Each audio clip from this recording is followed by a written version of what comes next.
Shalom, meus muito amados e queridos amigos e irmãos. Essa noite eu quero compartilhar algo que o Senhor tem inflamado no meu coração já há algum tempo.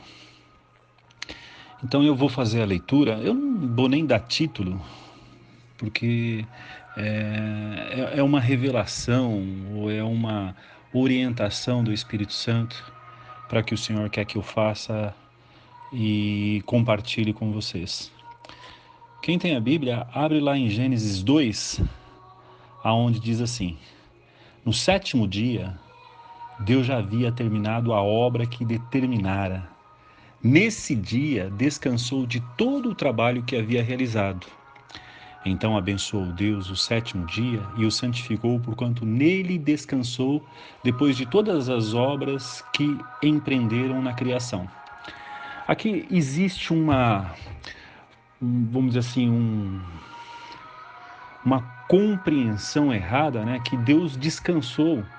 Deus descansando, isso é muito, para não dizer incompreensível e sem nexo, né? Deus descansar.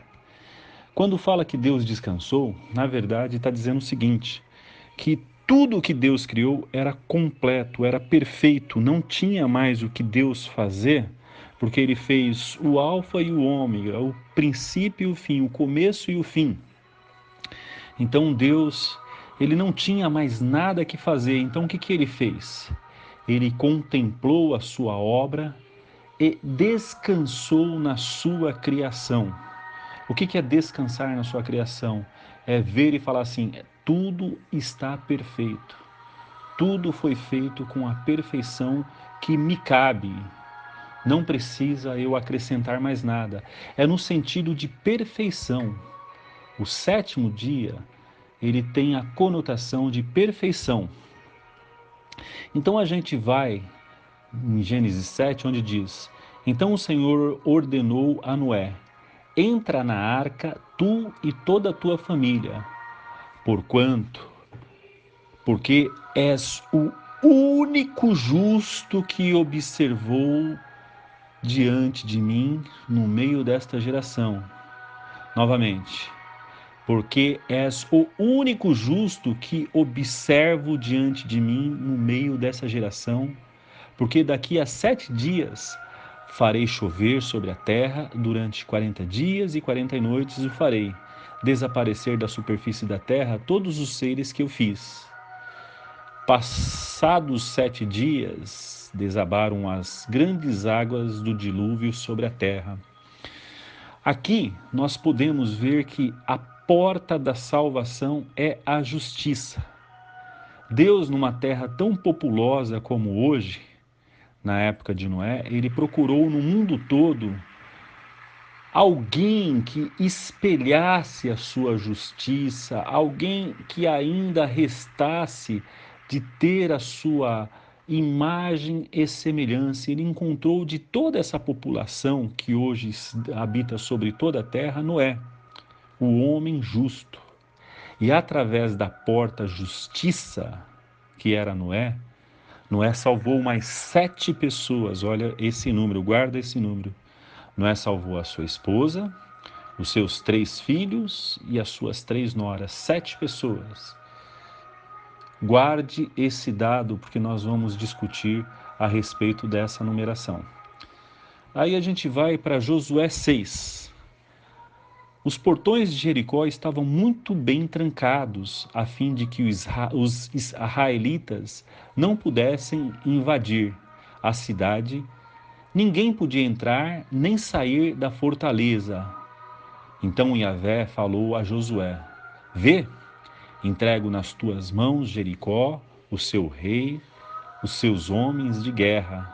Vós, todos os combatentes, dai uma volta ao redor da cidade, cercando-a uma vez. Assim farei durante mais 6 dias. 7 sacerdotes levarão cada um seu chofar, sua trombeta feita de chifre de carneiro, à frente da arca. No 7º dia marcharão todos 7 vezes ao redor da cidade, e os sacerdotes tocarão as suas trombetas. Então, quando as trombetas soarem um longo toque, todo o povo brandará um forte grito de guerra e, e aquelas muralhas da cidade ruirão, cairão, e o povo atacará cada um do lugar onde estiver posicionado. Amados, nós vimos que quando Deus ele construiu a Arca de Noé, quando Deus já havia acabado a sua obra redentora, a sua obra salvadora, a única porta da salvação para toda uma população como se fosse na terra, ele encontrou um único justo, ou seja, uma pessoa que manteve a imagem e semelhança da criação de Deus, e através dessa porta da justiça, Deus salvou 7 pessoas. Quando Deus mandou Noé entrar na arca, ele ainda ficou 7 dias na arca sem que viesse o dilúvio. Só depois de 7 dias houve o dilúvio. Aqui nós fazemos uma alusão à passagem da tomada de Jericó. Deus mandou o povo hebreu, juntamente com Josué, rodear a cidade 6 dias, que no 7º dia Deus iria destruir a cidade e os seus habitantes. Então nós vemos aqui que quando Deus ele construiu a Arca de Noé, ainda Deus ele quis dar a oportunidade para que o homem se arrependesse nesses 7 dias. O homem tinha predisposição, ele tinha o livre-arbítrio para reconhecer que alguma coisa iria acontecer, mas não, ele não acreditou. Ele achou que ele estava seguro dentro do mundo que Deus havia criado para ele. Algum pregador ou algum pastor havia dito que eles eram a imagem e semelhança de Deus, que Deus jamais iria os destruir, que aquele Noé que estava anunciando algo diferente naquela época, nem existia chuva, ele era um louco. E esse pregador, ou essa pregação, ou essa ideia convenceu quase o mundo todo, a ponto de só restar um único homem que manteve a semente santa, que manteve o evangelho verdadeiro vivo. E este homem, se tornando justo, ele foi a porta de salvação para 7 pessoas. E ali dentro da arca, Deus ainda deu 7 dias para que o povo pudesse se arrepender. Isso aconteceu na tomada de Jericó, meus amados. Deus, ele muito misericordiosamente, ele deu 400 anos para o povo cananita, o povo cananeu se arrepender.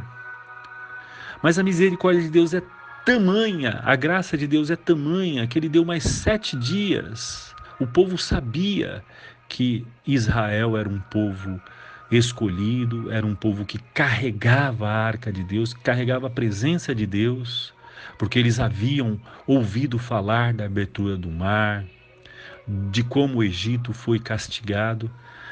E Deus, na sua imensa misericórdia, ele deu mais 7 dias para esse povo se arrepender, mas não, eles trancaram a porta da grande cidade, assim como essa geração tem trancado a porta do seu coração e não visto que as 2 testemunhas, aqueles que vão trazer o juízo de Deus na terra, estão sobre a terra. As pessoas trancaram a porta do seu coração, não ouvir a mensagem verdadeira do arrependimento. E ali Deus viu que realmente eles já estavam entregues aos seus desejos, à voz da segurança, paz e segurança. Ninguém vai conseguir romper a muralha dessa cidade. E Deus foi, milagrosamente, destruiu a muralha a ponto de toda Jericó ser morta. Somente uma única mulher, uma prostituta, ela e sua família, ela, através dela, ela creu na mensagem, ela creu na pregação. Foi revelado a ela que aquele era um povo escolhido, que aquele era um povo que iria estabelecer o reino de Deus na terra através de Cristo. E ela foi, vamos dizer assim, um canal. Essa prostituta foi o canal para o nascimento de Jesus. Ela está dentro da genealogia de Jesus.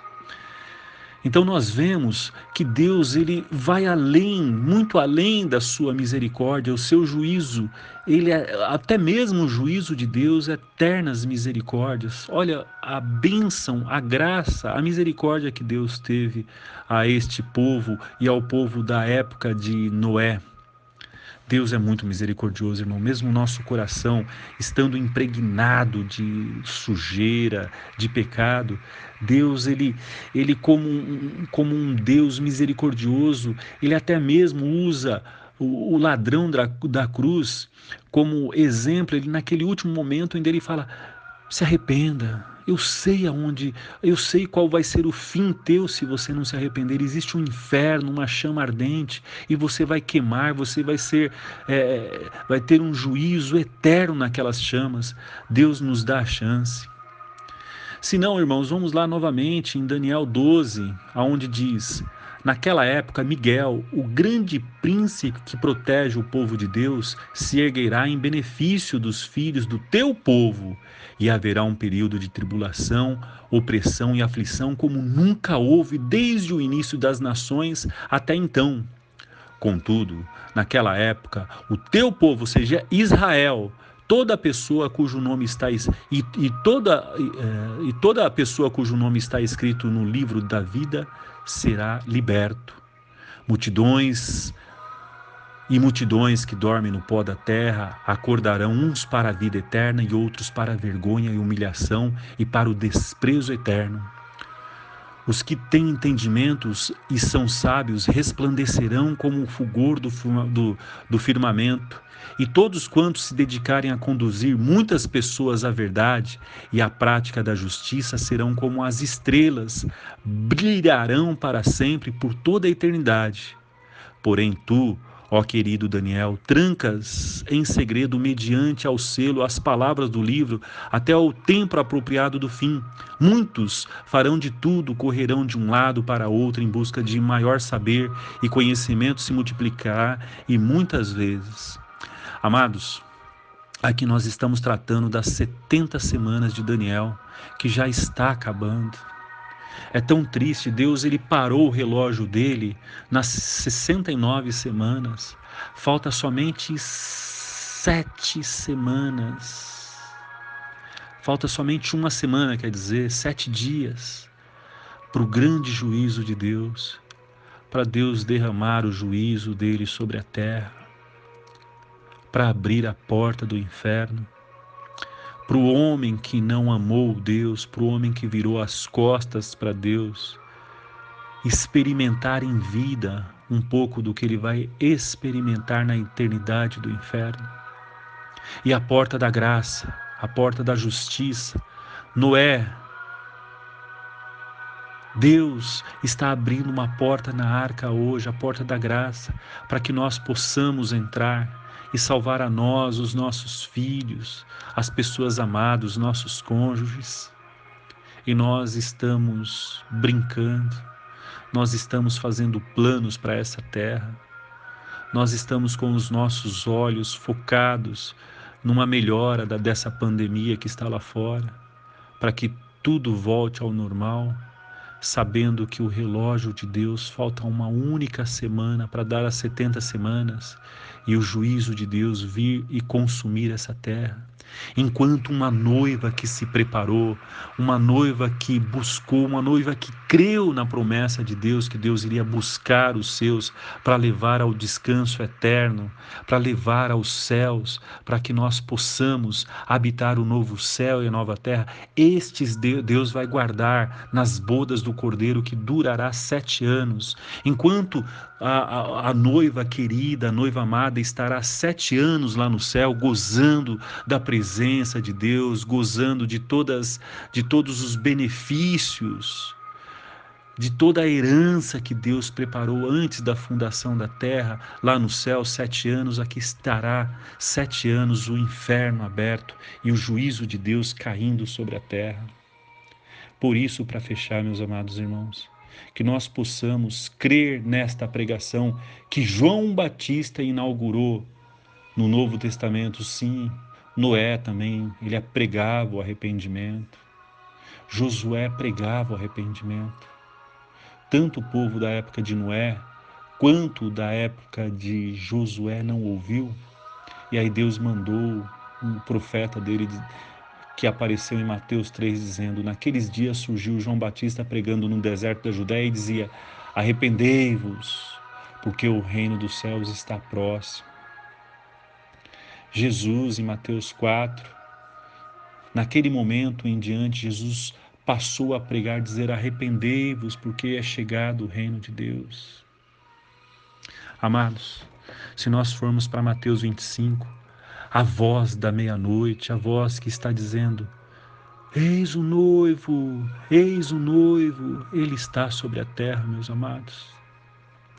O mensageiro prometido em Malaquias capítulo 3 e capítulo 4, repetidamente tendo o testemunho de Jesus em Mateus 18, e muito bem citado, dando as referências de quem são eles em Apocalipse 11, eles estão sobre a terra. O que isso significa? Que o tempo acabou, que nós possamos produzir fruto de arrependimento, porque o azeite das 10 virgens, das virgens sábias, das 5 virgens sábias, são as pregações desses 2 profetas que Deus mandou sobre a terra, os teus mais poderosos profetas. Que nós possamos ouvir essas pregações e acumular o azeite, antes que a porta se feche, a porta da arca, e venha o grande dilúvio, o juízo de Deus. Nós não iremos conseguir fechar os nossos portões como Jericó tentou, para que a morte não entre nas nossas portas. A morte vai entrar nas nossas portas. O único lugar seguro é as bodas do Cordeiro, é o salão das festas nos céus, de uma igreja santa, arrependida e justa, que irá entrar no arrebatamento. Que nós possamos produzir este fruto neste dia, no poderoso nome de Jesus. Amém. Shalom, meus amados.